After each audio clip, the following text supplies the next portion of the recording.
Halo, kembali lagi sama gua Putra Usa. Hari ini gua bakalan share pandangan gua soal S-Lock dari Sony A7C, dan gua kurang lebih sudah pakai ini 5 bulan. Dan banyak banget yang menunggu kapan di-review bang gitu ya. Oke, gue bakalan review tapi di S-Lock-nya dulu, dan juga gue akan kasih pendapat gue gitu. Banyak bertanya, bang pakai S-Lock gak sih? Jujur jawaban gue adalah tidak. Nah, kenapa gue tidak pakai S-Lock? Nanti gue jabarkan juga, dan kita akan compare perbedaan S-Lock dan standar, misalnya seperti itu. Nah, bagaimana? Kita langsung aja ke reviewnya.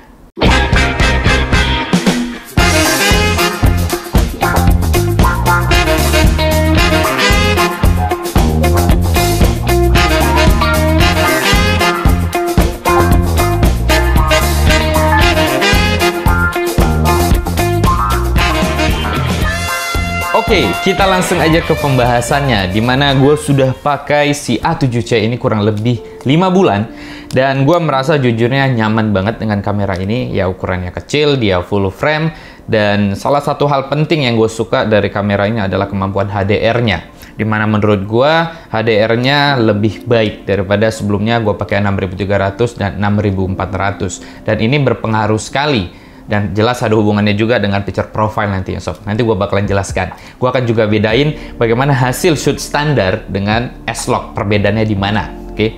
Dan sedikit mungkin wawasan buat teman-teman lah gitu ya. Dimana menurut gue bagaimana sistem flat ini atau S-Lock ini bekerja adalah dia bagaimana pada saat kita masuk dalam mode S-Lock itu seperti fungsi dari HDR gitu loh. Dimana semakin baik HDR itu adalah bagaimana mata manusia gitu ya. Dimana mata manusia itu mau melihat area yang shadow. Misalnya area shadow itu seperti apa? Misalnya seperti ini. Kalau kalian berada di bawah atap rumah siang hari terik, dimana area atap rumah ini kan tidak kena langsung matahari sehingga kita teduh. Nah, area teduh ini adalah area bayangan kita sebutnya, atau area shadow, di mana area yang di luar rumah, yang terik, awan, langit mungkin, atau rumah orang yang kita lihat, itu terik sekali dan langsung kena matahari, sehingga pada saat kalian mau ngambil gambar, misalnya kalau pakai kamera, itu selalu kasusnya susah, di mana kalian selalu menemukan kalau kalian dinamiskan gambar yang di area shadow atau area bayangan di bawah atap rumah, maka nanti area yang langit itu jadi overexposure sekali gitu ya. Lalu kalau kalian dinamiskannya langitnya, maka area yang bayangan atau di bawah atap rumah jadi gelap. Itu pasti akan terjadi. Nah, itu bedanya dengan mata manusia. Kalau mata manusia gitu ya, ini anugerah dari Tuhan tentunya, dimana mata kita bisa memproses itu dengan baik, dimana kita mau melihat langit, awan, dan sebagainya terlihat sangat jelas, awannya, langitnya, biru, dan semuanya. Tapi area shadow atau area bayangan yang kita duduki pada saat itu juga kita bisa melihat dengan jelas. Nah, kamera tidak mampu untuk itu. Kamera tidak, kayak belum ada yang sempurna seperti itu, sehingga diciptakanlah untuk mengakali itu, dibuatlah namanya picture profile atau menflatkan, dimana nanti diproses dalam bentuk RAW, tapi bukan RAW yang sebenarnya ya. S-Lock itu bukan RAW itu biasanya ada di kamera-kamera cinema sob. Kamera DSLR, mirrorless itu tidak sebenar-benarnya RAW gitu ya, dimana dia sifatnya kayak melengkungkan cahaya. Ya kalian bisa Google lah, baca-baca lagi informasi bagaimana flat ini atau lock ini bekerja. Oke? Itu harus kalian pahami menurut gua, sehingga kalian paham. Ingat, S-Lock, C-Lock gitu sebagainya itu bukanlah RAW gitu loh, bukan RAW, dia hanya membantu saja. Dimana menurutnya sistem kerjanya seperti ini menurut gue, dimana dia menurunkan highlight lalu mengangkat shadow. Nah, nanti gue akan tunjukin sama kalian di video perbedaan dari mana flat dan tidak standar gitu, dimana terjadi perbedaan yang signifikan. Dan kalian bisa nanti mungkin juga membantu bayangan, oh begini loh kenapa butuh S-Lock gitu ya. Dimana S-Lock ini sifatnya itu tadi, pada saat kalian masuk dalam mode flat, di sini gue beri contohnya dengan S-Lock 2, itu maka kalian nanti akan menemukan gambar wilayah yang harusnya overexposure, misalnya langit gitu ya, itu menjadi turun gitu. Jadi diturunkan 2 stop kurang, kalau tidak salah di Sony ini, dimana dia turunkan 2 stop sehingga yang harusnya pecah gambarnya menjadi terlihat pada saat mode flat. Highlightnya diturunkan 2 stop, shadownya di up. Misalnya area yang agak membayang gelap, pada saat masuk dalam mode flat, gambar yang tadi tidak kurang terlihat jadi semakin terlihat. Begitu kerjanya. Jadi highlight diturunkan, shadow diangkat, sehingga nanti seolah-olah kayak rata, makanya nge-flat, dan warnanya juga di flat. Nanti untuk memberi gradingnya atau color correctionnya ya pas saat editing, teman-teman. Nah, itu bedanya. Tapi kalau kita ngambil dalam mode standar, yang gue rasakan di Sony ini ya, itu memang tentu tetap terjadi di mana kalau kita dalam shoot mode standar tidak sebaik dalam kondisi S-Log. Ya, dimana background di belakang biasanya nanti langit gitu pasti akan overexposure. Di sini gue beri contoh nanti waktu gue di mall, dimana ada gedung di bagian luar yang langsung kena matahari dan itu pecah. Jadi pecah, tapi gua yang berada di bawah atau di dalam mall itu dinamis gitu kan, karena di background di belakangnya overexposure gitu. Nah, itu yang perbedaan yang signifikan antara standar sama S-Log. Tapi yang gua rasakan, ini kamera itu HDR cukup baik menurut gua. Sempurna tentu tidak, tapi cukup baik. Bahkan dalam mode standarnya gitu ya, bagian yang pecah itu tidak terlalu hilang sekali, masih bisa aman karena kamera ini memang HDR-nya cukup baik ya. Itu tadi mengapa kamera itu mahal, teman-teman. Salah satunya adalah kemampuan HDR-nya gitu ya. Resolusinya misal bisa 4K gitu ya, pasti lebih mahal gitu. Lalu kamera-kamera yang HDR-nya bekerja dengan sangat baik gitu kan, itu pasti akan lebih mahal. Lalu proses misalnya soal ISO-nya juga. Nah, ini salah satu alasan gue pakai A7C dari 6300 pindah ke 64, belum puas, lalu pindah ke A7C dan gue merasa puas gitu. Dimana soal ISO di A7C itu hingga 12.800 masih aman. Di A6300 atau 64 ya dia sensornya APS-C gitu ya, lebih kecil tentunya. Di 1600 aja kalau kita sidik-sidik banget gitu ya, dilihat banget itu sudah ada noise. Di 3200 sudah parah noise-nya gitu. Nah, ini berpengaruh untuk S-Log. Ya, berpengaruh sekali. Karena apa? Pada saat kita masuk dalam mode S-Log, ISO minimal itu 500. Nah, itulah kenapa kalau mungkin banyak di sini menggunakan 6300 atau 64. Kalau siang hari kok noise ya. Pakai S-Log tuh noise, pakai S-Log 3 lebih parah lagi noise-nya gitu ya kan. Ya walaupun di editing masih bisa diamankan sih menurut gua, tapi biasanya kecenderungannya black sama shadow diturunkan dan beberapa gambar tuh terlalu kontras tajamnya untuk blacknya. Warna-warna gelapnya terlalu kuat sekali, saturationnya menurut gua nggak nyaman juga. Itulah juga alasan gua dulu nggak suka pakai S-Log gitu kan. Salah satunya di 6364 itu gue ngerasa ISO yang terlalu naik membuat proses noise yang tercipta di prosesnya itu agak kurang nyaman di editing gitu. Gue pengennya soft gambarnya, tapi untuk menghilangkan noise sehingga akibatnya shadow sama black diturunkan. Jadi warna gelap itu agak terlalu kuat dan gue kadang nggak suka itu. Itulah kenapa gue tetap pakai mode standar dulu shootnya. Lalu pindah ke A7C. Gitu ya, dan gue menemukan HDR sudah sangat baik di kondisi standar. Itulah alasannya kenapa gue masih nggak juga pakai S-Log gitu loh, karena menurut gue HDR sudah sangat baik. Nanti gue buktiin sama kalian, kita bakalan bedain antara siang hari dan malam hari. Kita pakai S-Log dan standar, kita compare bedanya. Lalu nanti pada saat editing pun apakah terjadi perbedaan signifikan di antara standar dan S-Log. Nah, yuk kita buktikan aja langsung ya. Oke, di sini kita sudah masuk di Premiere Pro. Gue sengaja masuk ke Premiere Pro dan ngajak kalian di sini supaya nanti gue bakalan nunjukin juga bagaimana seandainya S-Log hasil yang sudah di grading sama standar yang sudah di grading. Apakah ada perbedaan yang sangat signifikan sekali? Tapi dengan catatan ini menggunakan kamera A7C ya, yang mana HDR-nya dalam kondisi standar pun sangat baik sob. Oke, di sini kalian bisa lihat ini shoot hasil A7C 4K 24 fps. Yang mana pertama ini adalah hasil shoot standar. Dan gua nge-shootnya sengaja di mall ini, di Mall Sumarekon Bekasi, yang mana area food court-nya itu enak banget di luar. Tapi di bagian ini, itu bagian tempat gua berdiri adalah yang tertutup oleh atap, itu intinya. Dimana ini tertutup dengan atap dan gua waktu nge-shootnya sengaja mendinamiskannya pada area food court nih, atau area yang tidak langsung kena matahari, atau area teduh, atau area shadow lah gitu ya, area bayangan gitu ya. Nah, di mana area yang kalian bisa lihat di belakang itu ada gedung yang tidak tertutup oleh atap atau langsung kena sinar matahari, maka dampaknya apa? Ya, dampaknya menjadi overexposure karena perbedaan kualitas cahaya, di mana yang satu teduh, yang satu kena matahari langsung. Ini seperti yang gue bahas di awal tadi. Dan sini gue beri contohnya sengaja seperti ini. Kita dinamiskan area food court dan tentu hasilnya pada shoot kamera standar pasti di kamera kalian pun sama, pasti akan terjadi hal yang sama, di mana area yang langsung atau highlight itu akan jadi pecah seperti ini. Dimana gedung yang kena matahari langsung ini jadi tidak terlihat jelas teksturnya. Bahkan di sini aslinya ada bagian dari gedung tapi tidak terlihat, sudah putih total. Nah ini kalau shootnya standar. Bagaimana kalau shootnya menggunakan S-Log? Ini S-Log 2 Gamut 3. Dimana kalian sekarang bisa lihat bagian yang hilang tadi tampak terlihat sekarang di sini. Oke, ini bagian tadi, bagian gedung yang langsung kena matahari yang tidak tertutup atap. Maka sekarang dengan menggunakan flat atau picture profile S-Log 2 Gamut 3, maka lihat sangat terlihat, sangat jelas. Bahkan di sini ada sisi gedung yang juga terlihat, yang tadi mana sudah putih total. Dan kalau dalam kondisi flat juga area yang tadi sedikit shadow misalnya di sini ya, ini kan shadow nih ya, hitungannya agak lebih gelap gitu. Di sini ada bangku yang jauh nggak kelihatan sebenarnya, samar-samar. Sini agak lebih gelap. Dengan picture profile S-Log maka dia jadi terang. Bahkan bangku di sini terlihat jelas sekali di sini.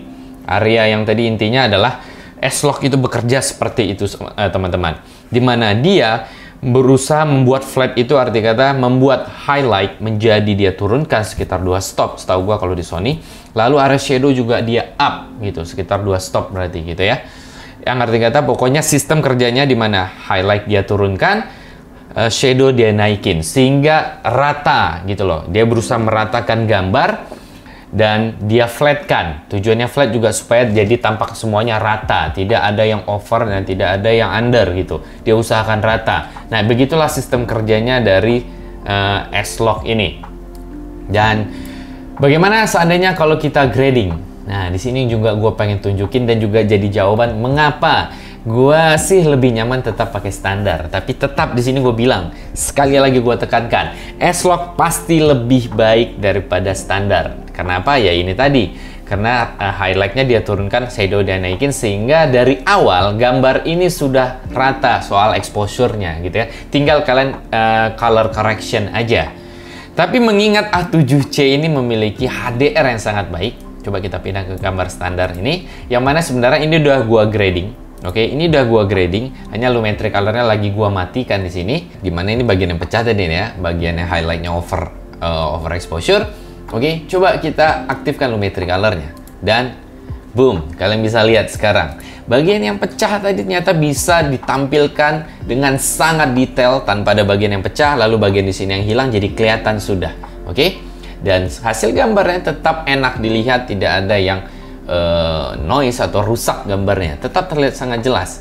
Ini gue matikan lagi, ini aslinya tanpa grading, dan ini setelah di grading atau color correction. Dan di sini gue tidak menggunakan LUT. Kalian bisa lihat basic correctionnya, input LUT-nya non. Nah, di sini hanya basic correctionnya aja. Lalu kreatif juga tidak ada gunakan LUT. Jadi ini murni manual semuanya. Oke, hanya mengatur di basic correction dan curve. Di sini RGB curve-nya gue atur dan ini hasilnya.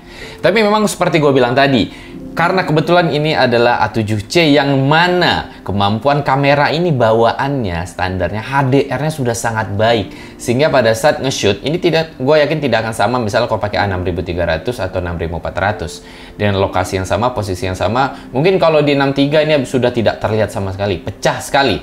Nah, inilah memang keuntungannya di mana HDR kamera ini sangat baik sehingga background gedung itu tidak sebenar-benar hilang total, masih terlihat, sebenarnya masih ditangkap oleh kamera seperti itu. Sehingga begitu kita mainkan basic correctionnya, highlightnya gue turunkan banget dan boom, terlihat semua kembali, terlihat sangat jelas. Oke, nah bagaimana kalau dengan yang S-Log?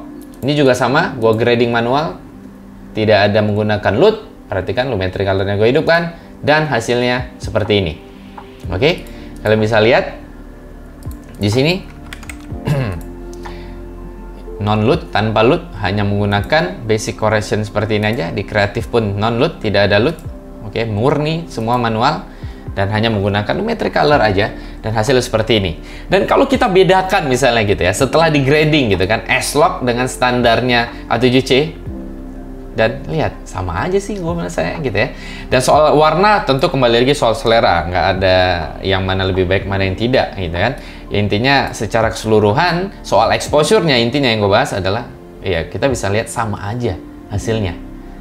Dan inilah alasannya kenapa gue masih nyaman pakai standar. Dengan catatan kembali, ya memang HDR-nya A7C itu sangat baik, sehingga overexposure sekian tadi masih bisa diamankan, diselamatkan sama kemampuan sensor A7C gitu teman-teman. Gitu.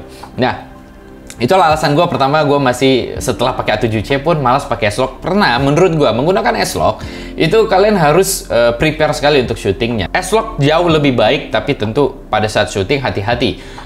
Terlalu overexposure nggak bisa diselamatkan juga di S-Log. S-Log bukan berarti bisa menyelamatkan yang over parah bisa diturunkan sekali, tidak bisa sob. Itulah kenapa hati-hati tetap menggunakan si S-Log. Yang arti kata pada saat shoot itu prepare-nya harus lebih agak makan waktu dibanding kalau kalian shoot standar seperti itu.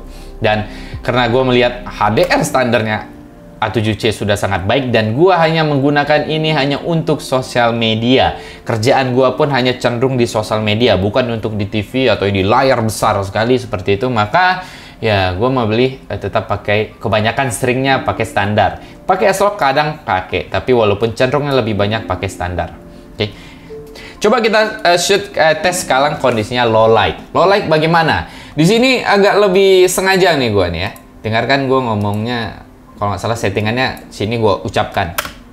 Ini pakai S-Log 2 Gamut Shutter 100 f2 ISO 12800. Oke, ISO-nya 12800 loh ini. F-nya 2, shutter berapa? 1/60 tadi ya. Dan memang ini aslinya gelap banget lokasi ini. Tapi gue sengaja memang memilih lokasi yang posisi duduk ini karena memang gelap banget. Dan gue pengen ngetes ISO-nya intinya. Dengan ISO dibuka besar, apa yang terjadi?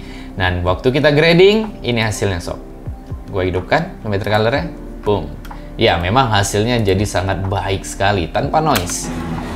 S-Log 2 Gamut Shutter 100 f2. Oke. Ya, memang hasilnya sangat baik sekali. Nah, bagaimana dengan standar? Untuk standarnya, settingannya seperti ini. Memang agak salah juga sih, gue salah. Pada saat ini gue lupa F-nya malah gue angkat ke 4 ini, bukan F2. Arti kata lebih tertutup sedikit gitu ya, diafragmanya gitu. Ini kondisi low light 1/100 f4 ISO 12800. Dimana F-nya gue letak 4, tapi malah jadi bagus juga sih gitu kan. Dalam kondisi aslinya lebih gelap daripada ini ya. Kalian bisa lihat 12800 ISO-nya. Gue buka, lalu F-nya 4 bukan 2. Kalau 2 mungkin lebih terjernih lagi seperti posisi pada saat shoot S-Log gitu ya. Tapi pada saat kita olah grading, boom, seperti ini hasilnya.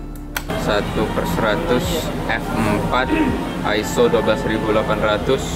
Yang mana menurut gua aman aja sob. Tapi dengan catatan ya ini A7C, HDR-nya sangat baik, ISO-nya sangat baik. Jadi dalam kondisi 12.800 aja itu masih aman gitu loh. Ya kan, jernih, tajam, nggak ada yang rusak gambarnya. Bayangkan kalau seandainya ISO-nya mungkin cuma 5.000 gitu ya, atau 3.000. Wow, ini pasti lebih baik lagi. Nah, ini yang S-Log. Kita coba. Nah, bedakan grading nggak gradingnya. Seperti itu sob. Coba kita bedakan. Ini S-Log, ini standar. Ini S-Log, ini standar. Menurut gua sama-sama aja. Apalagi kalau kalian nonton ini cuma sekarang di smartphone kalian, maka ya sama-sama aja hasilnya. Itu dia sob. Oke ya, ini sedikit share aja dari gua. Tapi tetap gua bilang kepada kalian, kalau kalian menggunakan S-Log, pasti S-Log lebih baik daripada shoot standar karena dia memang datanya ibaratnya lebih flat, di mana highlight dan shadow-nya dibantu naik turunkan sehingga lebih enak untuk memprosesnya. Tapi kalau hanya buat sosial media, balik lagi ke gue pribadi. Kalau gue pribadi, kayaknya untuk bisa bergerak lebih cepat, ngambil momen-momen yang cepat, yang misalnya one take gitu ya, yang dimana momen itu nggak bisa diulang gitu, maka gue lebih nyaman pakai standar. Tapi balik lagi, kembali selera. Tetap S-Log lebih baik. Oke, itu dia tadi pendapat gue tentang S-Log di kamera Sony A7C. Ya, menurut gua kamera ini sudah sangat baik, S-Log-nya sangat baik sekali. Untuk di grading gampang, bahkan gua grading di KineMaster aja bisa. Gua akan buat tutorialnya buat kalian bagaimana cara tips dan trik menggrading di KineMaster S-Log 2 dari A7C ini, dan juga di Premiere Pro bagaimana cara ngegradingnya. Di video ini tentu gua nggak bisa membuat itu karena terlalu panjang nanti vlognya, jadi gua pisah aja. Oke, jadi mungkin segitu aja vlog dari gue hari ini buat kalian, dan semoga ini bermanfaat. Sampai ketemu lagi di vlog gue lainnya.